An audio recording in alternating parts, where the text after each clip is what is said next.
Adeshima ma premo ato ahaya UTV kasebo ayensa kana yede ebremo yede free ship house Abeka Junction Accra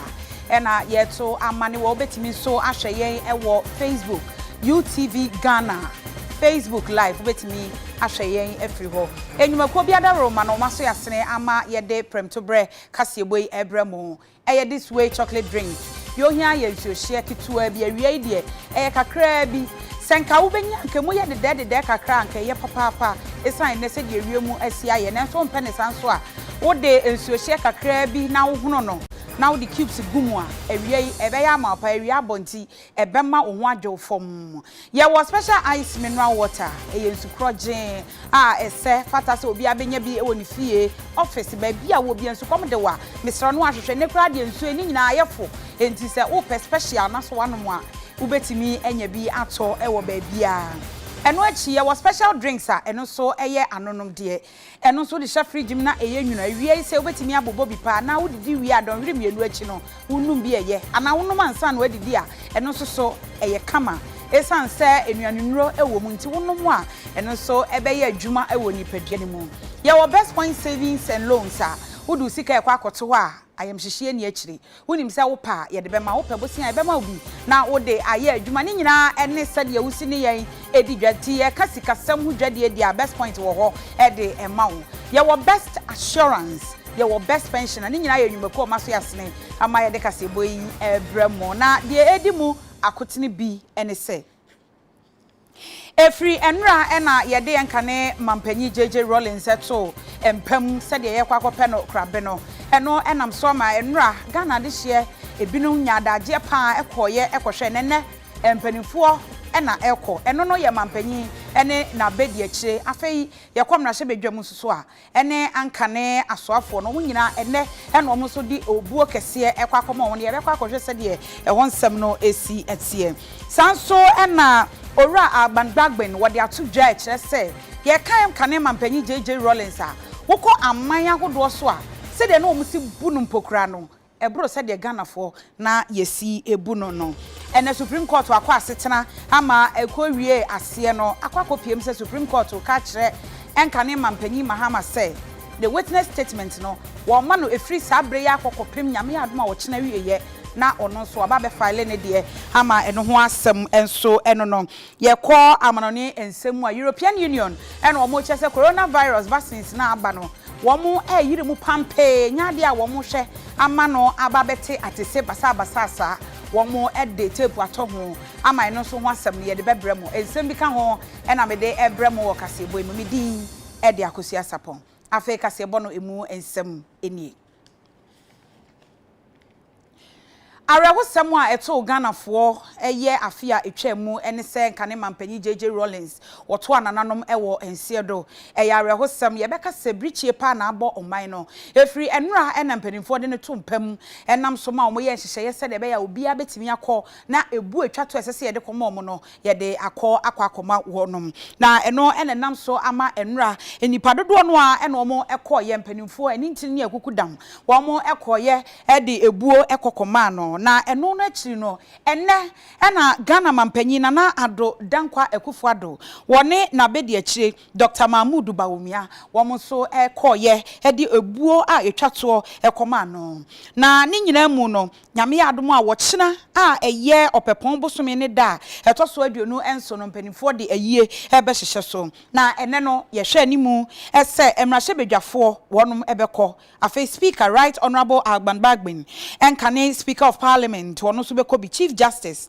afei ye ka justice a wo Supreme Court a ene ye hwe animu se wono so ebeko akopie mu enkane Chief Justices nso a wo ewo ho no so ebeko bi afei dwemtenafo ahodo eye Council of State Members adadafo a wo ho wo sabre afei asoafo a wonom yayi wo mo sesei wo ho dadafo ni nyina obi a ede nani ebe kire ho na afei so eni ntiri ne akukudam a wo efri aman ahodo so nso a wo epese wo ede ebuo ekoma no wo nyina ebekọ nyame adom okina se de meka no Blaster Square e ho na mpanimfo de ayie no ebe hyehye so yenim se eye ene ne nansa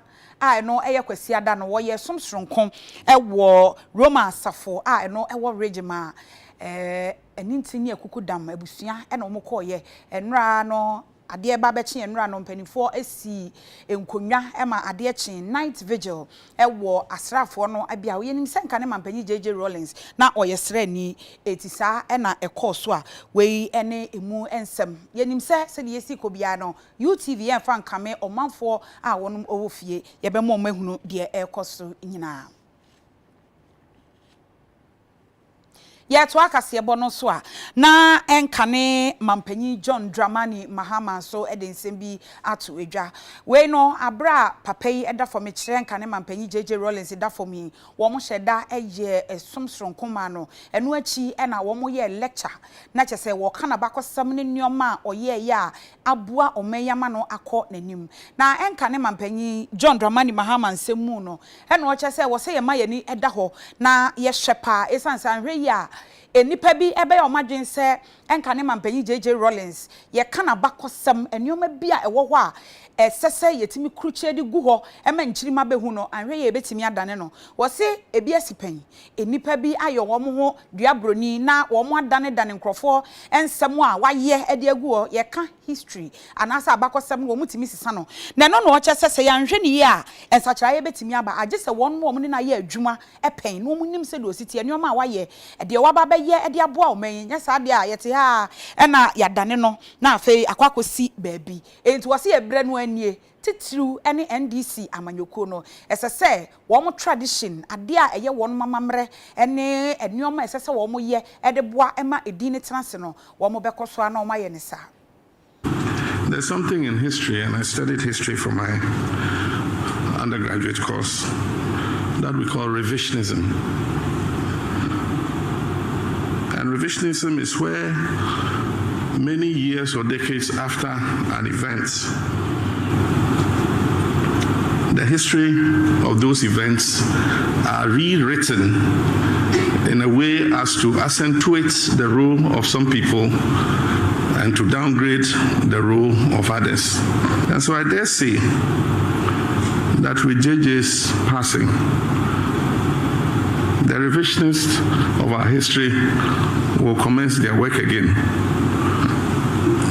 to try and denigrate the history of his life and works. And that's why I say, unless those of us who knew him and worked with him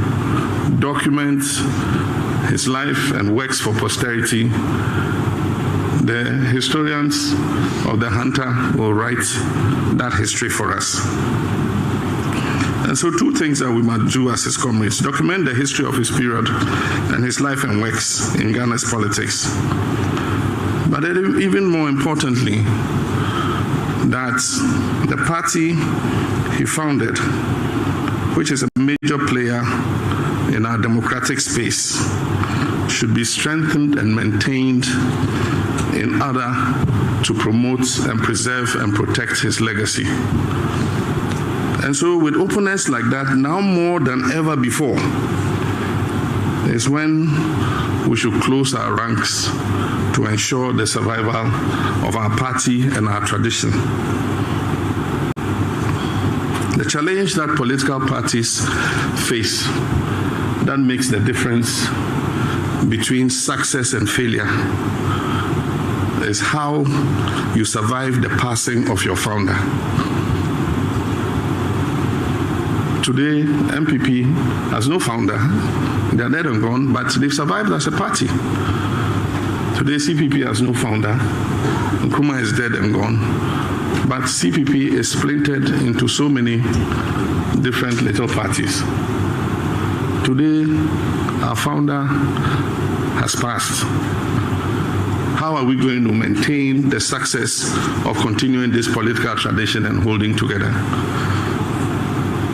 The only way we can do that is to exercise the sense of selfishness and greed that makes some of us sell our party and our comrades for a pittance. We must have a sense of sacrifice. We must have a collective responsibility to keep our party intact and together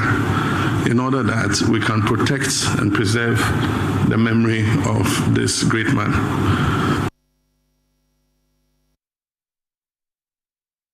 Well, Sir Jumedie Kronwase and Speaker of Parliament, Right Honorable Alban Bagbin, ono so ekasa na watche say ye kan enkane mampanyi JJ Rawlings na oyobi a ebuo no nye Ghana hankwa na ebu no nenso se wokọ amanhodo so a na wo mu bu ne papa se wokasa wo de toto nsane ni a na ehwo no kra no mu bu no sen wo menmo. So can we say that all he did, all he stood for has come to nothing? It depends on how we gathered here carry on with the battle. He has sown the seed, and I believe strongly he has sown it on fertile soil. His entry and his exit are all the same. He entered with a bang and he exited with another bang. Jerry will forever remain in our hearts, and there's nothing anybody can do about it. He's not a leader of Ghana. He's a leader of the world, respected more outside Ghana than in Ghana. But what did Jesus Christ say when he was leaving his own village called Capernaum? A prophet is never in his home, and that is what we have. But many will live to regret. God is ever merciful. Yenko Accra International Conference Center na yene yensentro ni odi hunufo Jackson eni enkomoni emisa ne se den na ekoso ewo ho sabre odi hunufo woteme nka ma hen. Yo, onia ede na ekoso sabre mpanimfo no ebia ba beka ho omo esese omo ba mpanimfo pa no. Yo, ababi awo na yeda ekoso miensa na ede ekoso miensa na yeda amampanimfo ane wana wasi amahodo anemu no ene Ghana mpanimfo adwumada no mpanimfo no wana nena oba enti anope efo no nkono ena mampanyi oda o my Ghana no ana Ghana mampanyi excellency na adodankwa ekufuado ene anope no nkono ena no baaye ena obehwe o mampanyi dada Jerry Rawlings nemu say adeda no betwachi aho ena oboye ono ko ye na excellency Dr. Mahmoud Bawumia ono say the Vice President of the Republic of Ghana ono so ebaaye ena ono so edesa ho ne so me nsa excellency John Ejekumfo a former President Republic of Ghana mampanyi dada Olumai ono so abra ono so takata eno de twa ho wie otwa ho wie na ne won say na ado ana President na ado eba no ne yue ene baaye Dr. Mahmoud Bawumia so ba one ne yue ene no so baaye asa na mampanyi dada John Ejekumfo so eba o mampanyi dada John Ejekumfo fi open na o mampanyi dada John Dramani Mahama also former president no also any na and so ba be share o mampanyi dada Rawlings na mulu e won pem also free on have a chief of staff and so eba be ma ni firma operate have in phobia na keka ho right honorable to Jawa ono former speaker of parliament and have a speaker of parliament they can also eba honorable Abasamana Babing also eba only members of parliament 275 no dia woni na eba ene eba be show mampanyi dada be dia ya deda no and what na chief justice and so eba ba he no any yeboa and so eba be show mampanyi dada so so dampe sabra me no ka say dia gosia ama wodo ana musifo no and asabre dia won so eba US ambassador abechem Saudi Arabia one of the kan ho no aba bechem e won woni say ipa no eba Akosua na yade abetwa wiase nyinanti ye nyina ya kata ya miniti enya ade a osinu hu na kwale ni bebre ba de metinya kan say ama wodo ana musifo no bebre yade a wonyina aba behwe bibia o mampanyi dada wonya le bedu ko yade da na emu no ewo Yo, odi hunufo ye beda wase papa ene amani boy de be koso bia na yenim se ye be san aba wo ho na ye ne wo aba bedi saa enkomo no ye to akase bo no eso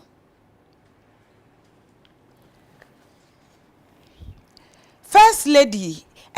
Mame Rebecca Ekufuado ena ene wode enuoma akwakoma Achimota Chiefs Palace wono wako akwakopiemu ewo ho na Municipal Chief Executive owo Okankwe North onwonyamfo boiler ye na ono so ewo ho bia wo mo ehwe ekwan ebefa so amasa neoma yi etimi aboa omanfo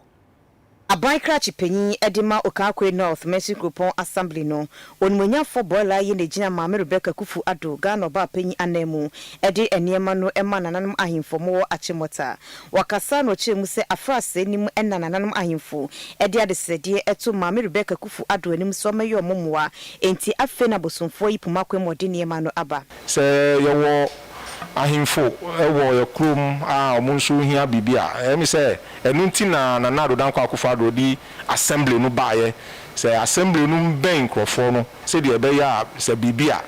na assembly no so aboa nti ye ntimi ntwen mama mi emfi ni abanka siemu ana ni office emfa sai ni amani mba nti mi so mebo mu hu de asa na assembly no na ye ntimi mfa sai ni amani mba nti se wo hu a enuama no na ye di abema mpanyifo yi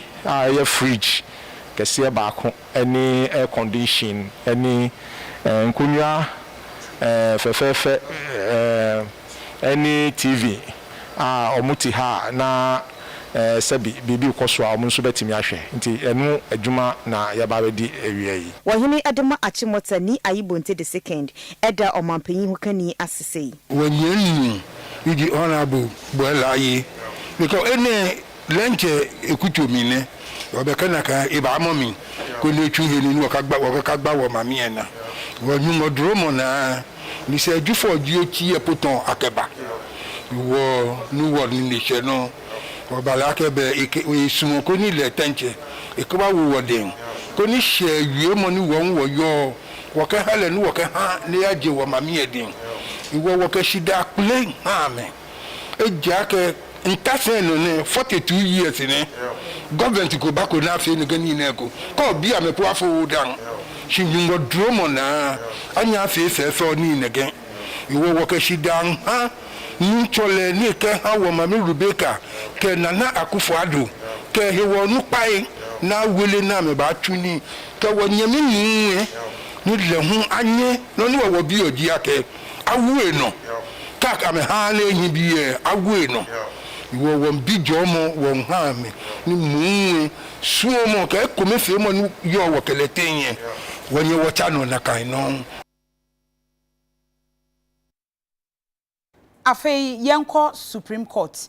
yenim se ensem eda Supreme Court wa eye mampanyi abato commission ena nipa a wode saa enipa yi mienu akwakopie mu ewo court no eye enkane mampanyi John Dramani Mahama ni nyina no eye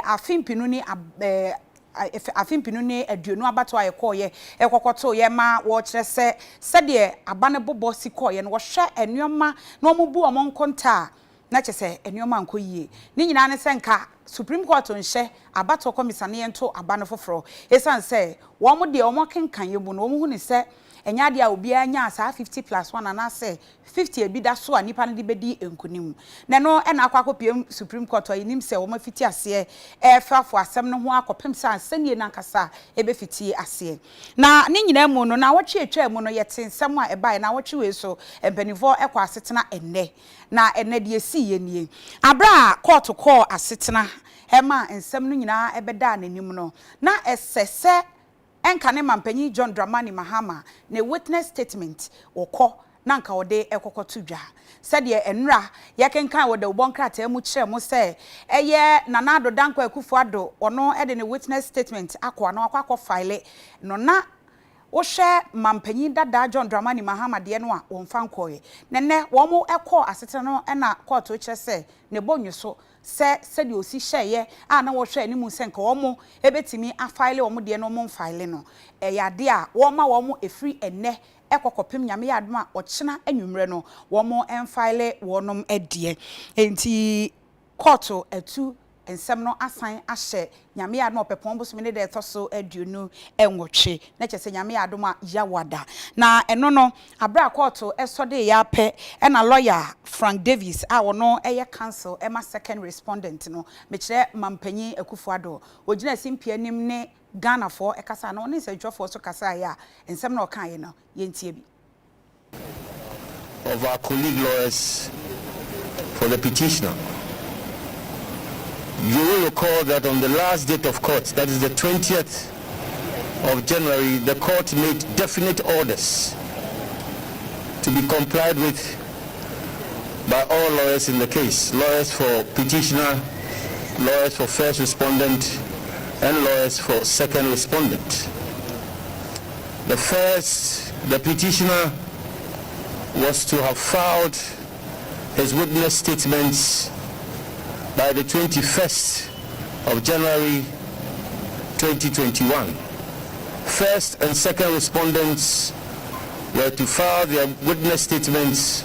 on the 22nd of January 2021, incorporated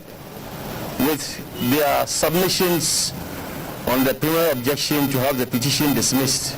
for disclosing no reasonable cause of action. As was to be expected,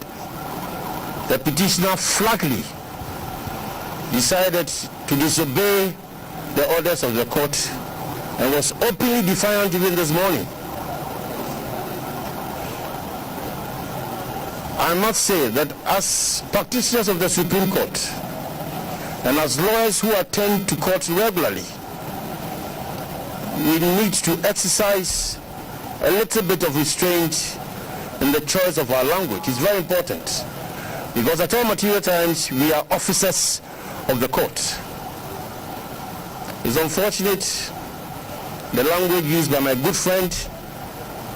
Tony Lita this morning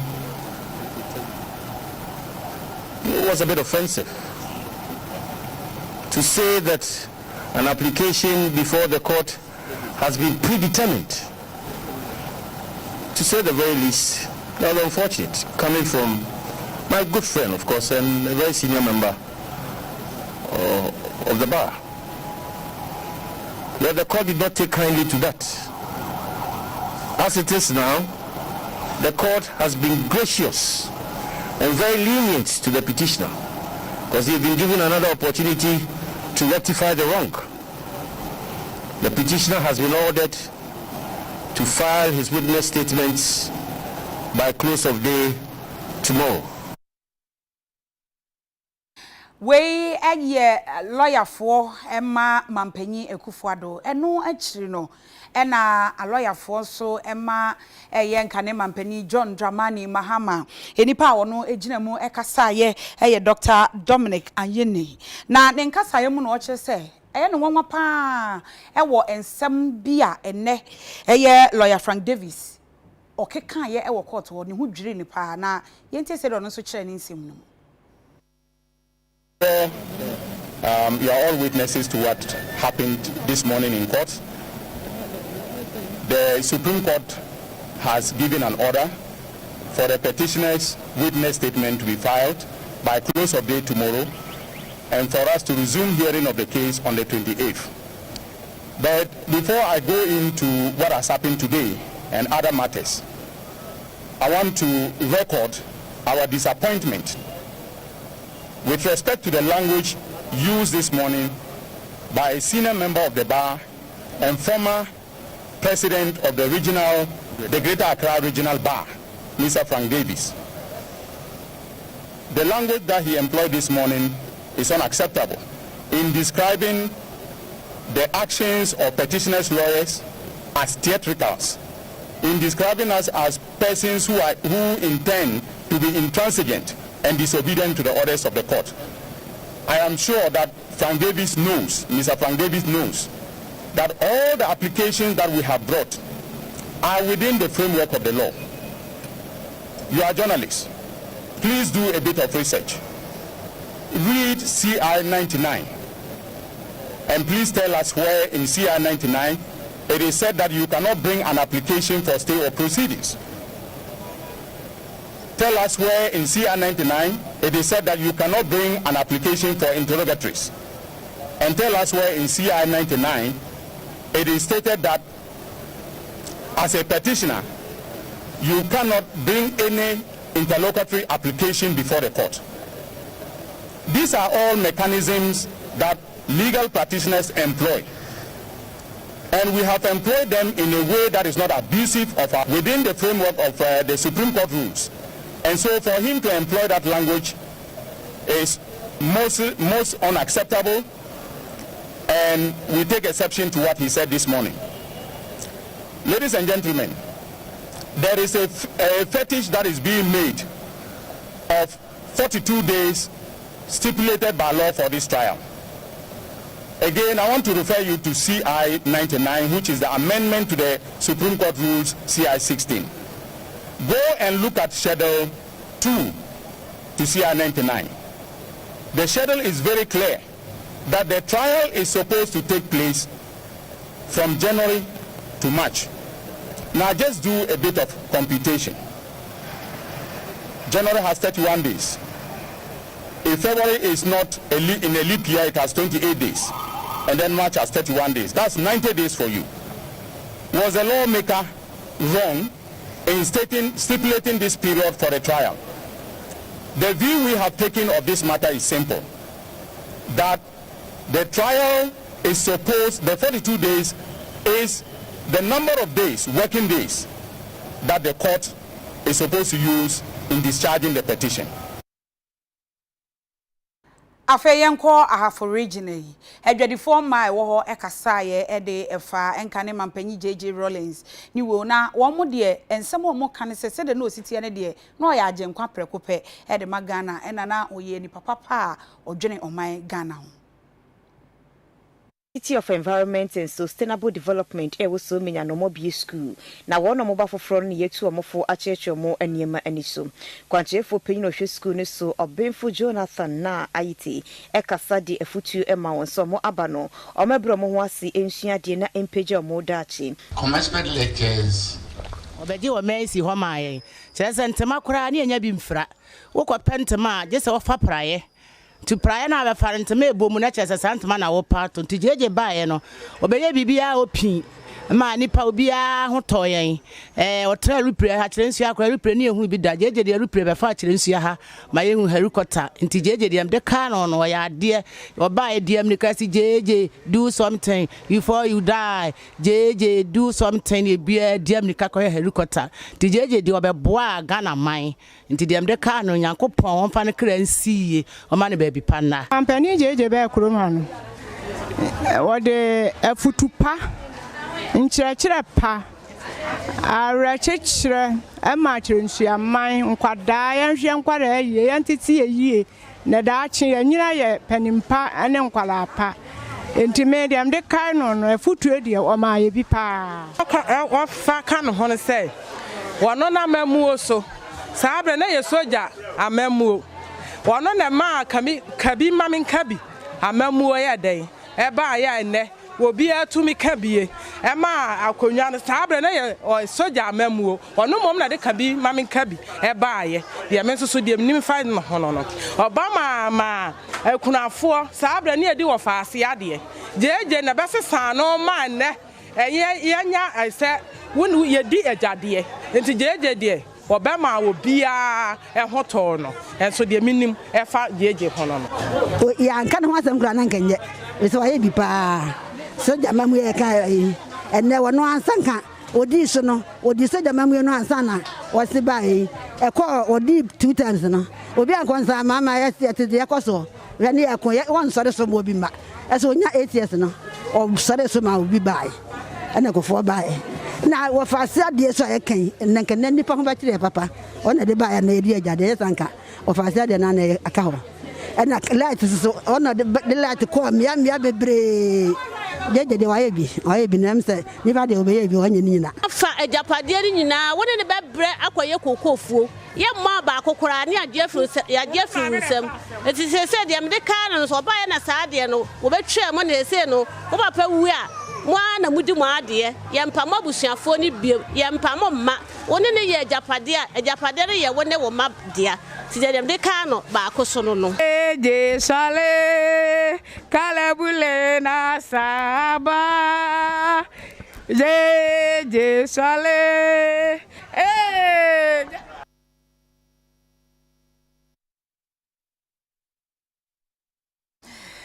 na enkane mampanyi JJ Rawlings enioma enkrofo ede ekai no bi eno no dachi bi aye so ye bekai de yenim ede efa no ho ene bra ye di hia no na National Insurance Commission for NIC eno mo che se echi ba ene ho nsem no ekame aye se ya na enkrofo nya gidie emfa enkomu na omaye insurance na se echi ba no mo de ho akohim ni nyina ene se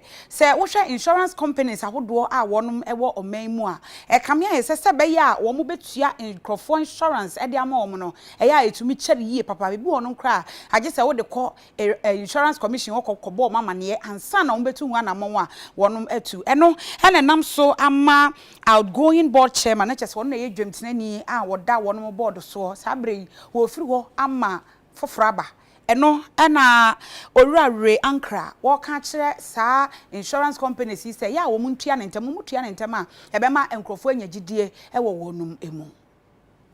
Empenyisi ahohinti ne egina morre eno enti ne de ho atu insurance niwako awodo ne so se wakwa ahohihia mu ne na omabam aba bebo ne so hawo no aba na akwaji usika no afi ne beka brofo akese akire wo kone bra sa na abofu agya sika no de ama won ama ganafo eni anigye wo insurance niwako awodo nim eno enti na kane otitinani de ma abedwako mo hwe National Insurance Commission so de afutuo ama insurance companies awodo ne nyina so mo nyo modwuma ye na ebu embrem. You take a walk right now outside and you talk to anybody you meet at random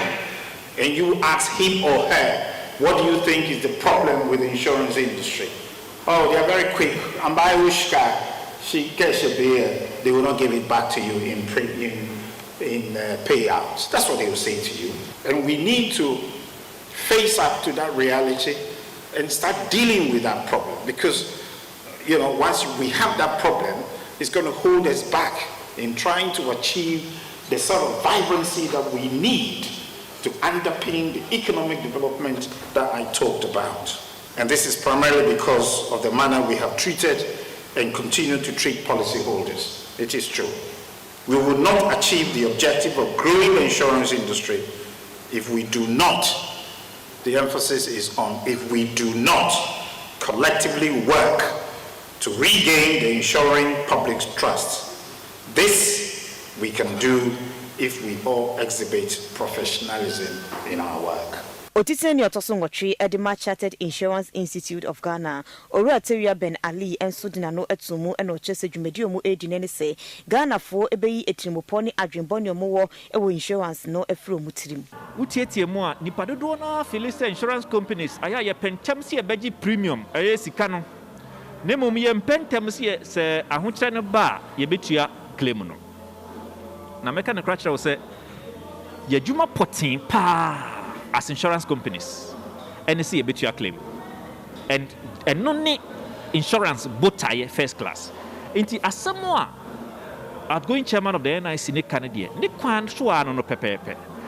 na Chartered Insurance Institute of Ghana no a professional body for insurance practitioners to say bia unsi e kaso be accountant no a member of a professional body of accountants inti CIIG no, or Chartered Insurance Institute of Ghana no, a professional body insurance professionals or all the insurance companies in Ghana, a be a or life insurance companies, a be a or general insurance companies, a be a or health insurance companies, a be a or pension trust companies, a be a or banks, a be a or other sectors in Ghana. Omu belong to or omu professionals in insurance. Na Chartered Insurance Institute of Ghana no yebu tiny say you be making sure say obia or practice insurance bia anaso ye insurance professional bia no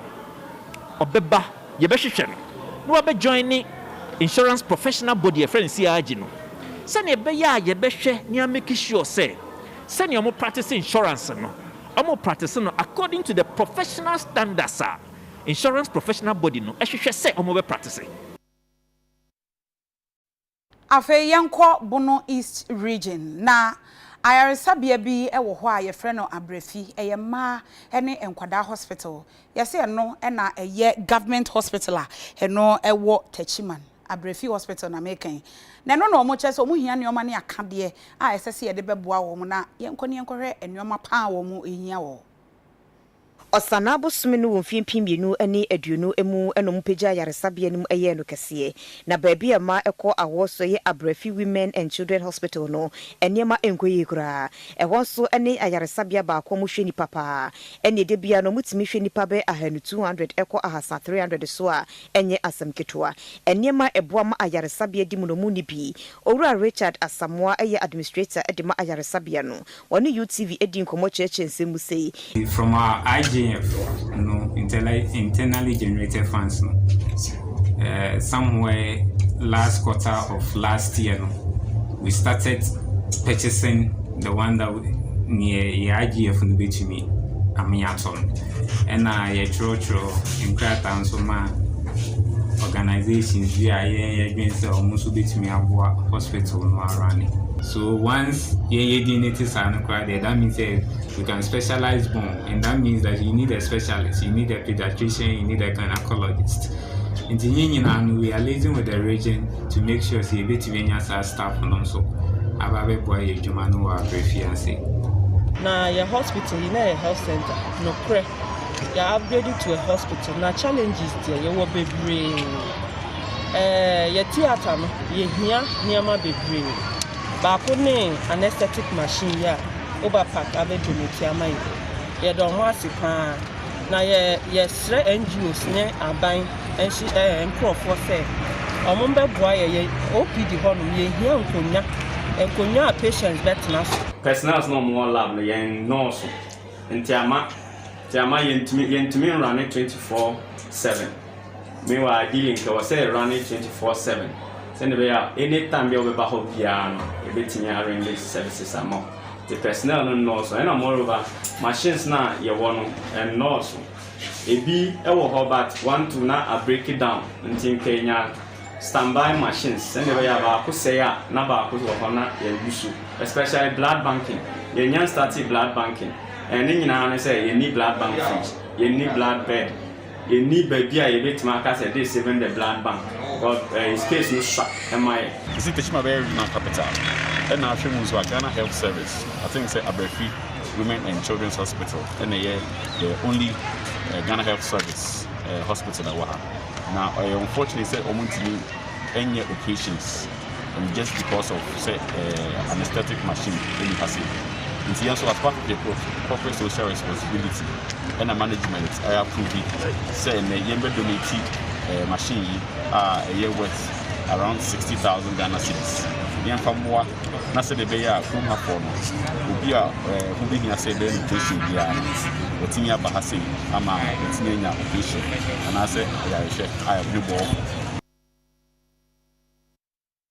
Afe yekọ amanhodo so ensema na European Union ede ababetu edwa say vaccines a eba abonten se de be omanfo anase aman ahodo betimi anya bi na coronavirus yetimi ahwe kwan ebefa so na yesi anokwan se de esi etiatese no edoso papapa na adwumaku asese wo mo ye enurede ba na wo maka kire EU se wo mo twentwen wo na seansa esanse production no woma tom bo ase woma slow down eno omo chese da binya de ombetena se no waye enhwe han sa AstraZeneca eye adwumako mu yendro ewo English manim no mo chese EU mpenifo mpeso beto adrondodo ade akonti wanhwe mo nya adro ne bebre emfama EU emo mo mfa nkomo mo adehye ama EU ekoni mpenifo buafu achem se wanhwe ya no manto adro biem amfa mfiri AstraZeneca for enchen we entinkrofo kasa chem se coronavirus wanhwe ya na agensem ewo Europe aman ahodo ne so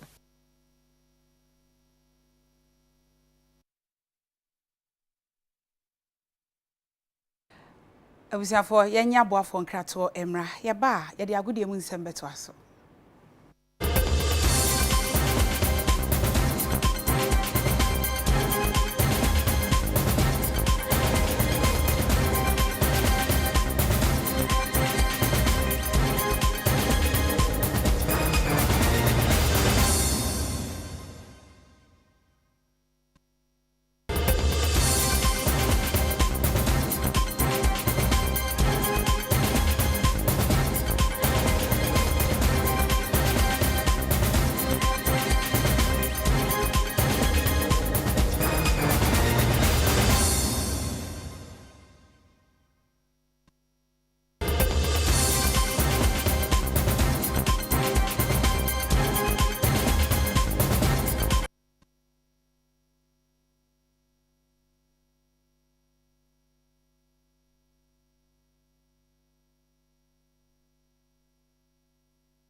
Abza for some nyina kwa ba biemu eba United Television UTV kasebo iso ebra na so agudi emu nsem ye de to akasebo no so amamo David Ofori Safo Bongo Defara na den nsem ahodo no eba ensam no dos ye de aseda ma daswe chocolate drink ozo hia no so share Ghana Cocoa Papai and Adadamu, Edia, we school for a B school, more Kusquana, or Trebia, Momano, Kama, with a Bribiano, who are dear, who are dinner, now more a common. Of a special drinks, oh, no more party be out here, maybe all these special drinks, and they say, they say, who over Pomata, and so they are a grosser ventures. And I may come for Eddie Amahom. As I was saying, I say, a bus studio about the and come on last week. On a UTV Sports, I to that say academy be our Ghana here. Umatimi akonya investment Egyptian billionaire be at the $120 million US. Abiura academy no emu na behwem fasoa e de bebre Ghana ye bobo yensa kan owura edimensa ono